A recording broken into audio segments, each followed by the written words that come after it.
Imagine this. Britain's army wasn't just made up of soldiers from the British Isles. Thousands of troops came from colonies around the world. India, Canada, Australia, and Africa, ready to change the course of World War II.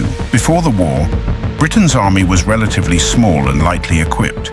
Soldiers trained in camps across England, checking rifles and armored vehicles. As the war progressed, colonial troops arrived, becoming a critical part of the fighting force. Tanks, artillery, and infantry units were coordinated together, ready to be deployed to the front lines. These soldiers weren't just numbers, they were strategically vital. After completing their training in the camps, colonial troops organized into units and were transported to ports and front lines. Reaching North Africa and Europe, they represented Britain's global strength on the battlefield. Britain's land forces consisted of tanks and infantry units. The 7th Armoured Division, known as the Desert Rats, prepared for combat in the North African desert, coordinating tank and infantry movements alongside colonial soldiers. In Europe, infantry units strategically positioned themselves, moving in tandem with armoured units to advance against enemy lines. The Royal Navy was the backbone of Britain's presence in the Atlantic and Mediterranean, ensuring control over crucial sea lanes and safeguarding supply routes that were vital for the war effort. British and colonial sailors manned a variety of vessels, including aircraft carriers, destroyers, and cruisers, tirelessly protecting convoys from enemy submarines and surface attacks, while constantly tracking enemy movements.